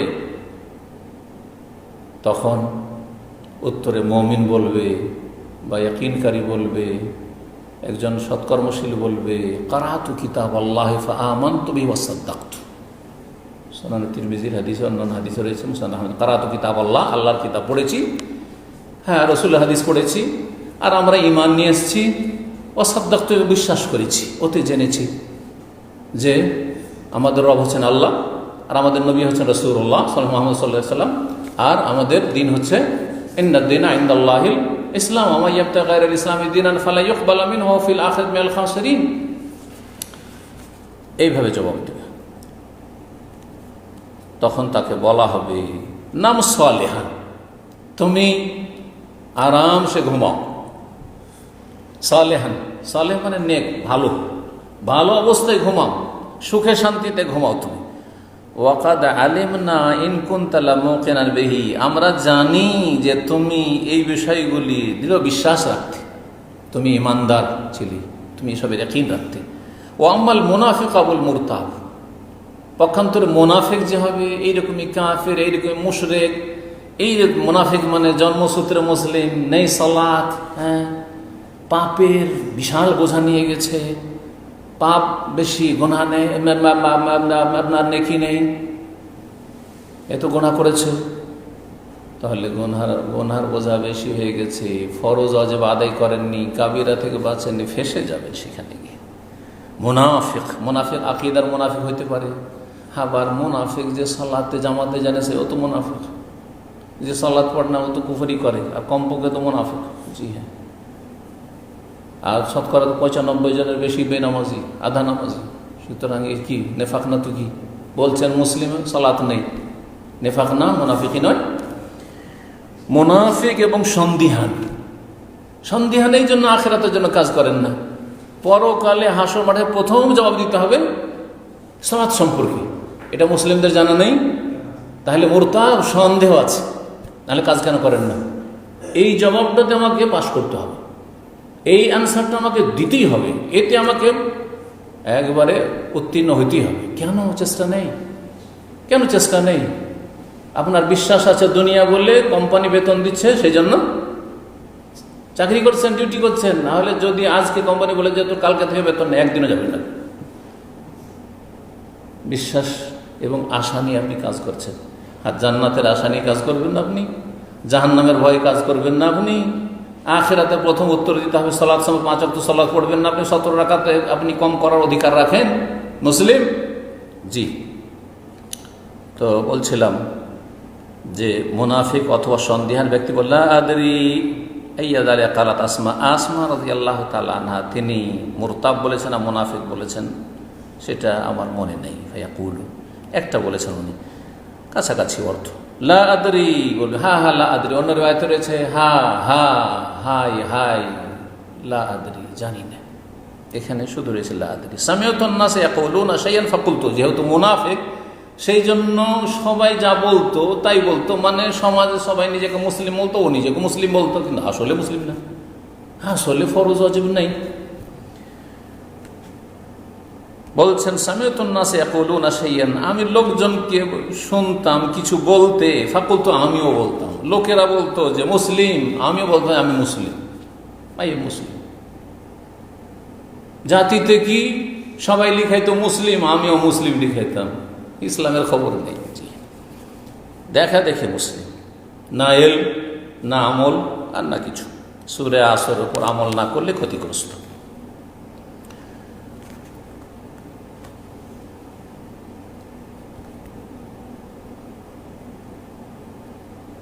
তারপরের অধ্যায় রয়েছে 25 নম্বর অধ্যায়, বাবু তাহরিদিন নবী সাল্লাল্লাহু আলাইহি ওয়াসাল্লাম আফদা আব্দুল কাইস আলাই ইয়াহফাজুল ঈমান ওয়াল ইলম ইউখবিরু বিহি মান ওয়ারাআহুম। এই অধ্যায় হচ্ছে নবী সাল্লাল্লাহু আলাইহি ওয়াসাল্লাম উৎসাহিত করেছেন আব্দুল কাইসের প্রতিনিধি দলকে যে তারা যেন ঈমানের সুরক্ষা করে আর এলমের, দ্বীনি এলমের সুরক্ষা হেফাজত করে। ওয়ুখবিরু বিহি মান ওয়ারাআহুম, আর যারা তাদের পেছনে তাদের গোত্রের লোকেরা রয়েছে, বংশধর রয়েছে, তাদেরকে যেন এই কথাগুলি জানিয়ে দেয়, এর জন্য উৎসাহিত করেছেন। এই ওয়াফদে আব্দুল কাইস বর্তমান যে আলহাসা এলাকা রয়েছে, এই আলহাসা এলাকায় বসবাস করত। এরা রাসূলুল্লাহ সাল্লাল্লাহু আলাইহি ওয়াসাল্লামের কাছে মদিনায় পৌঁছেছিল ইসলাম কবুল করে, অল্প কিছু লোক প্রতিনিধি হিসাবে। তাদেরকে দিনের বেশ কিছু কথা বললেন, আর বললেন যে এই কথাগুলি তোমরা সংরক্ষণ করো, এলেমগুলি আমল করো, আর অন্যদেরকে পৌঁছাও, তোমাদের বংশধরকে। হাদিস বর্ণনা করছেন আবু জামরা তাবি রহমতুল্লাহ আলাইহি, বলছেন কুনতু উতারজিমু বাইনা ইবনে আব্বাস ওয়া বাইনান নাস, আমি অনুবাদকের কাজ করতাম, দোভাষীর কাজ করতাম আব্দুল্লাহ বিন আব্বাসের মাঝে আর অন্যান্য লোকজনের মাঝে। তিনি অন্য ভাষা মানে ফার্সি ভাষাও জানতেন। ফাঁকা আল্লাহ বলেন, ইন্না ওয়াফদা আব্দুল কাইস আতাউন নবী সাল্লাল্লাহু আলাইহি ওয়াসাল্লাম, আব্দুল কাইসের গোত্রের প্রতিনিধি দল নবী সাল্লাল্লাহু আলাইহি ওয়াসাল্লামের কাছে আগমন করলো মদিনায়। ফাকালা, তখন রাসূলুল্লাহ বললেন, মানিল ওয়াফদু, এই প্রতিনিধি কোত্থেকে, আও মানিল কওম, এই সম্প্রদায় কোথা থেকে এসছে। কালু রাবিয়া, এই হচ্ছে আমরা হচ্ছি রাবিয়া বংশের লোক। ফাকাল মারহাবান বিল কওম আও বিল ওয়াফদ গায়রা খাজায়া ওয়ালা নাদামা, স্বাগতম এই সম্প্রদায়কে বা এই প্রতিনিধিকে, না কোনো লাঞ্ছনা রয়েছে, না কোনো অনুশোচনা রয়েছে, লজ্জা রয়েছে, না আপনারা লজ্জিত না লাঞ্ছিত, সসম্মানে এখানে অবস্থান করবেন এবং সসম্মানে আপনারা পৌঁছেছেন, আলহামদুলিল্লাহ। কালু, তখন তারা বলল, ইন্না নাতিকা মিন শুক্কাতিন বাইদা, হে আল্লাহ রসুল, আমরা অনেক দূর থেকে এসেছি। শুক্কাতিন বাইদা, ওয়ালাকিন বাওদাত আলাইহিমুশ শুক্কা, এই শুক্কা কথাটি সূরা তওবাতে রয়েছে, দূরত্ব। অনেক দূর থেকে আমরা এসেছি, অনেক দূর দূরান্ত থেকে এসেছি। কোথা থেকে? সুবহানাল্লাহ, কত দূর এখান থেকে, আল-আজহা থেকে মদিনা 1200 কিলোমিটার বেশি, 1200 কিলোমিটার বেশি হয়। ওয়াবাইনানা ওয়াবাইনাকা হাযাল হাই মিন কুফারে মুদার, আমাদের মাঝে আর আপনার মাঝে এই যে গোত্রেও বা বংশ রয়েছে মোদার কাফেরদের। মোদার, এই মোদার কাফেরা নাজদে বাস করত। নাজদ এলাকা আল খাজ থেকে শুরু হয়, যেটা আল-আজহা থেকে গেলে আল খারজ রাস্তায় পড়ে কাছাকাছি। আল খারজ রিয়াজ থেকে আল কাসিম পর্যন্ত যতগুলি শহর রয়েছে সব নাজদের এলাকা। এসব হচ্ছে নাজদের। নাজদ মানে হচ্ছে উঁচু এলাকা, আমাদের দেশে বরিন্দ্র এলাকা বলে। হ্যাঁ, বরিন্দ্র এলাকা, আপনাদের নওগাঁ এলাকাতে বরিন্দ্র এলাকা রয়েছে। মালদাহ, আমাদের মালদাহতে আপনার মালদার আশেপাশের এলাকাগুলি, সেসব এলাকাগুলি আর নওগাঁর পাশাপাশি যেসব এলাকা সব বরিন্দ্র উঁচা এলাকা। সারা দেশে যদি বন্যা হয়ে যায়, ওইসব এলাকা বন্যা সাধারণত উঠে না, আর ওইসব এলাকা বন্যা উঠলে গোটা বাংলাদেশ ভারত ডুবে যাবে, এত উঁচা এলাকা। তো নাজদ এলাকা আরব দেশের মধ্যে, আরব জাজিরা, আরব উপদ্বীপের মধ্যে সবচেয়ে উঁচা এলাকা, এই জন্য নাজদ বলা হয়। জি, বলছেন যে এই মুদার কাফেরেরা, তখন পর্যন্ত মুদার বংশ খুব দুর্দান্ত বংশ, প্রভাবশালী বংশ, অনেক শক্তিশালী বড় বংশ, আর তারা কাফের হয়েছিল, ইসলাম গ্রহণ করেনি। তো আমাদের জন্য একজন দুজন আসা সম্ভব নয়, আমরা এই দলবদ্ধভাবে কোন রকম সহি সালামত পৌঁছে গেছি, আলহামদুলিল্লাহ, ইসলাম কবুল করে। তাহলে ইসলাম আল-হাসাই, যেটাকে সেই যুগে কি বলা হয়তো, বাহরাইন বলা হয়তো, কিন্তু এই বাহরাইন যে দ্বীপ, এই ছোট্ট দ্বীপ, এটা ছিল না তখনকার যুগে। বাহরাইন আল-হাসা থেকে কাতিফ পর্যন্ত হাদিসের নাম এসেছে, সিরাতের নাম এসেছে, দারিনের নাম এসেছে, এই নামগুলো এসেছে। দামাম ছিল না, দামাম পানির তলায় ছিল। দামামের বয়স বেশি না, 100 বছরের হয়তো বেশি হবে কিছু। তো বলছেন যে ওয়ালা নাস্তাতি আন না'তিকা ইল্লা ফি শাহরি হারাম, আপনার কাছে আসা সম্ভব নয় হারাম মাস ছাড়া। আমরা এই হারাম সম্মানিত মাস, কারণ হারাম মাসে জাহিলিয়াতি যুগের কাফেররা, মোদার যারা, তারাও এর শ্রদ্ধা করতো, সম্মান করতো। হ্যাঁ, আর বিশেষ করে তার রজব মাসকে আরও বেশি সম্মান করতো। এই জন্য রজব মাসকে রাজাব ও মোদার বলা হয়েছে হাদিসে। রাজাব ও মোদার, মোদার বংশের রজব মাস, মানে বিশেষ করে এই মোদার বংশ এত দুর্দান্ত, এত মানে সীমালঙ্ঘনকারী ছিল, কিন্তু তারপরেও রজব মাস আসলে আর লড়াই নেই, কারো আক্রমণ নেই, কারো কোনো প্রতিশোধ নেওয়া নেই, ওসব নেই কিছু। গোত্রীয় শাসন ছিল, যে যাকে পারত গ্রাস করে ফেলতো, মারামারি ছিল আর বিরোধও ছিল। ফামুরনা বিআমরিন নুখবিরু বিমা ওয়ারানা, আমাদেরকে এমন একটি গুরুত্বপূর্ণ বিষয় বলে দেন যেটা আমাদের পেছনে যাদেরকে ছেড়েছি তাদেরকে আমরা জানিয়ে দিতে পারি, তাদেরকে তারা ঠিকভাবে আমল করতে পারে। অন্য রিওয়ায়াতে মুরনা বিআমরিন ফাসলিন, আমাদেরকে এমন কিছু বলে দেন চূড়ান্ত কথা, যেই কথাগুলি আমরা আমাদের পেছনে যারা বংশধার আছে তাদেরকে, নর নারী যারা আছে তাদেরকে আমরা জানিয়ে দিতে পারি, তারা আমল করবে। নাদখুলু বিহিল জান্নাহ, যার মাধ্যমে আমরাও জান্নাতে যেতে পারি, ওরাও জান্নাতে যেতে পারে। ফাআমারাহুম বিআরবাইন ওয়া নাহাহুম আন আরবা, সুতরাং রাসূলুল্লাহ তাদেরকে 4টি হুকুম করলেন আর 4টি বিষয় নিষেধ করলেন, 4টি বিষয়ের নির্দেশ দিলেন আর 4টি বিষয় সম্পর্কে বাধা নিষেধ করলেন বা বারণ করলেন। আমারহুম বিল ঈমান বিল্লাহি আযজা ওয়া জাল্লা, তাদেরকে নির্দেশ দিলেন আল্লাহ আযজা ওয়া জাল্লার উপর, মহান আল্লাহ রাব্বুল আলামিনের উপর ঈমান নিয়ে আসার। ওয়া নাহাহুম আন আরবা, আর 4টি বিষয় সম্পর্কে তাদেরকে বারণ করলেন। আমারহুম বিল ঈমান, জি হ্যাঁ, আমারহুম বিল ঈমান বিল্লাহি আযজা ওয়াহদাহু, এক আল্লাহ রাব্বুল আলামিনের প্রতি ঈমান নিয়ে আসার নির্দেশ দিলেন। ক্বালা হাল তাদরুনা মাল ঈমান বিল্লাহি ওয়াহদা, তারপরে বলছেন যে এক আল্লাহর প্রতি ঈমানের অর্থ কি বুঝো তোমরা, এটাও বুঝতে হবে। এক আল্লাহর প্রতি ঈমান হচ্ছে তাওহীদ। ক্বালু, তারা বলল আল্লাহু ওয়া রাসূলু আলাম, আল্লাহ এবং তার রাসূল সাল্লাল্লাহু আলাইহি ওয়াসাল্লাম বেশি জানেন।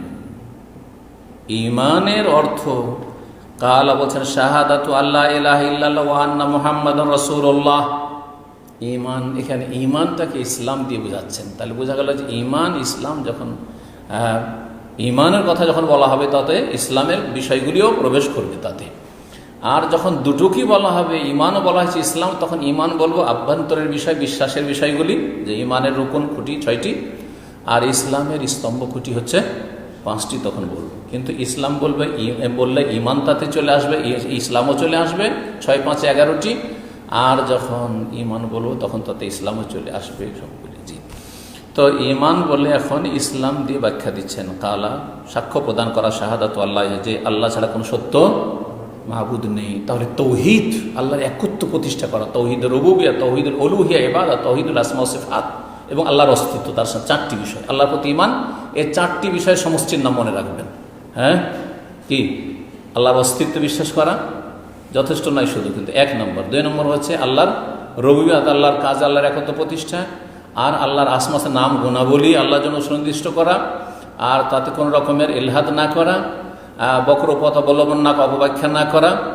আর তারপরে তৌহিদুল ইবাদা বা তৌহিদুল উলুহিয়্যাহ, যার অপর নাম, বান্দার কাজগুলি আল্লাহর জন্য একবারে খালিস, নিখুঁত, নির্ভেজাল করা।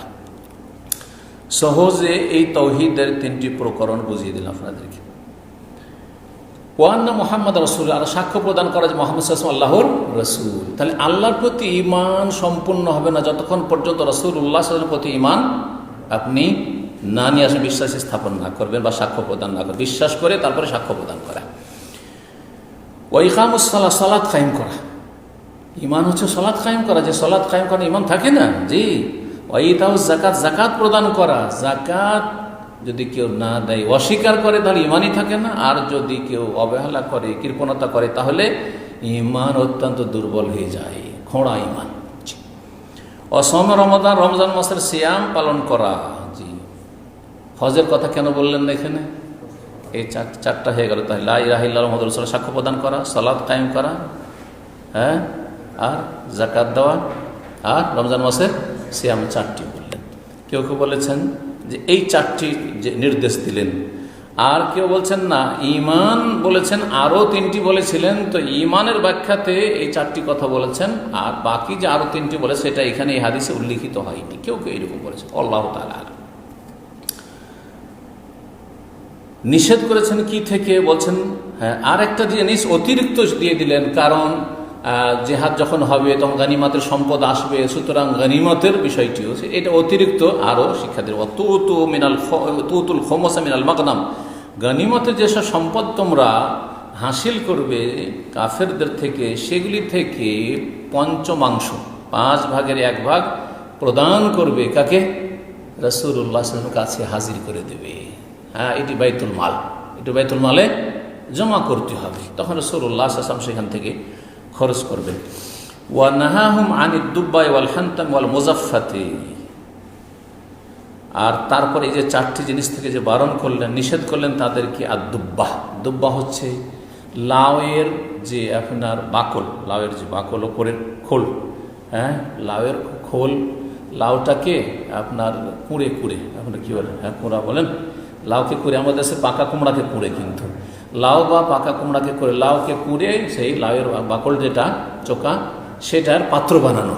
সেই পাত্রে তারা সেই যুগে নবীজ ভিজিয়ে তারা মদ বানাইতো, আর তাড়াতাড়ি সেটাতে নেশা চলে আসতো। সেই জন্য তাদের তো যেহেতু মদে ডুবেছিল আরব জাতি সেই যুগে, জাহিলিয়াতের যুগে, আর এই বাসনগুলো দেখলে মদের কথা মনে চলে আসে, মদ হারাম করা হয়েছে, সুতরাং এই বাসনগুলো প্রথম নিষেধ করা হয়েছিল, তারপরে এই বিষয়টি রহিত করে দেওয়া হয়েছে। এখন আর কেউ যদি লাউয়ের পাত্র ব্যবহার করে অথবা কুমড়ার ওই বাকলের পাত্র ব্যবহার করে, কোনো নিষেধ নেই, কিন্তু প্রথম নিষেধ করে যাতে করে মগজে আবার এর লাউয়ের পাত্র দেখে আবার মদ না ঢুকে যায়। জি হ্যাঁ। ওয়াল হান্তাম, আর সবুজ ঘাড়া, মাটির বাসন আর সবুজ রং দিয়ে রঙা থাকতো, আর তাতে তারা খেজুর ভিজিয়ে দিত, আর সেটা 2-3 দিন ভিজে পচলেই মিষ্টি হওয়ার পরে সেটা কী হয়ে যেত, নেশা হয়ে যেত খেজুর দিয়ে, যেমন পচা ভাত দিয়ে, খেজুর দিয়ে, আরও কিছু দিয়ে মদখোররা মদ বানায়। জি হ্যাঁ, তা এইসব করতো।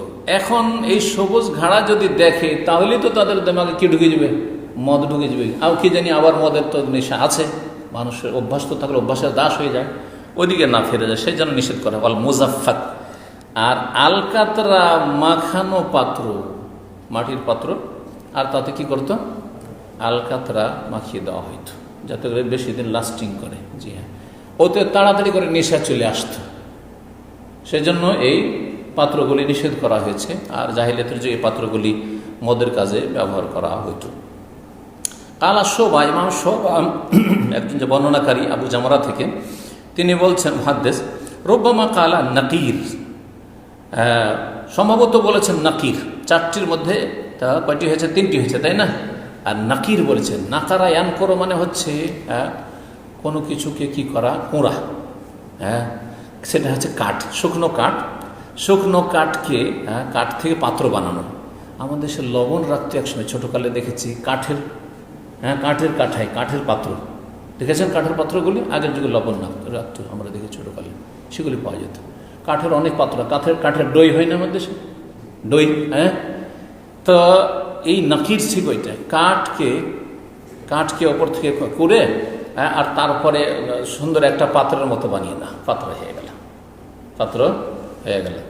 তো এতে তারা মদ খেত আর মদ বানাতো, সেজন্য এটা প্রথম দিকে কি করা হয়েছিল, এরকম পাত্র নিষেধ করা হয়েছিল। রুব্বামা কালা, আর সম্ভবত বলেছেন বা কখনো কখনো বলছেন মোকাইয়ার, হ্যাঁ কোনো বর্ণনাকারী বলেছেন মোকাইয়ার। মোকাইয়ার মুজাফফাতের অর্থ, মুজাফফাত জিফতুন মানে হচ্ছে আলকাতরা, আর মোকাইয়ার মানে হচ্ছে আলকাতরা মাখানো। জি, তো আলকাতরা মাখানো, তো মুজাফফাত বলেছেন অথবা মোকাইয়ার বলেছেন। কালা, তারপর বলছে ইহফাজুহু, এগুলি মুখস্থ করে নাও তোমরা, রাসূলুল্লাহ বললেন। ও আখবিরুহু মান ওয়ারাআকুম, তোমাদের পেছনে যারা আছে তাদেরকে এই বিষয়গুলি জানিয়ে দিও, যে যা 4টি পাত্র নিষেধ, ব্যবহার করবে না। আর পরে এই বিধান রহিত করে দেওয়া হয়েছে। জি, এজন্য রাসূলুল্লাহ সাল্লাল্লাহু আলাইহি ওয়াসাল্লামের আরেকটি হাদিস রয়েছে, কুনতু নাহাইতুকুম আনিল আসকিয়াতি, তোমাদেরকে এইরকম কিছু পাত্র ব্যবহার করতে নিষেধ করতাম, পান পাত্র নিষেধ করতাম, এখন তোমরা সেগুলি ব্যবহার করতে পারো, কিন্তু ওয়ালা তাশরাবু মুসকিরান, হ্যাঁ নেশা যাতে থাকে এমন কোনো পানীয় পান করিও না। যাতে নেশা চলে আসে, নেশাগ্রস্ত করে। আজকে এখানে আলোচনা শেষ করছি। আল্লাহ রাব্বুল আলামিন যেন আমাদেরকে দিন শিখার এবং দিনের প্রতি আমল করার, দিনের দিকে নির্ভেজাল তাওহীদ সুন্নতের দিকে, আল্লাহ রাব্বুল আলামিনের ইবাদত বন্দিগের দিকে, রাসূলুল্লাহ সাল্লাল্লাহু আলাইহি ওয়াসাল্লামের সুন্নতের অনুসরণের দিকে এবং ভালো আমল আখলাকের দিকে, ভালো আচার আচরণের দিকে দাওয়াত দেওয়ার তৌফিক দান করেন। তার আগে নিজের আমলকে ভালো রাখার, ঈমানকে ভালো রাখার, দিনের উপর অটলতা আল্লাহ রাব্বুল আলামিন যেন আমাদেরকে দান করেন। সুবহান রাব্বিকা রাব্বিল ইজ্জাতি আম্মা ইয়াসিফুন ওয়া সালামুন আলাল মুরসালিন ওয়ালহামদুলিল্লাহি রাব্বিল আলামিন।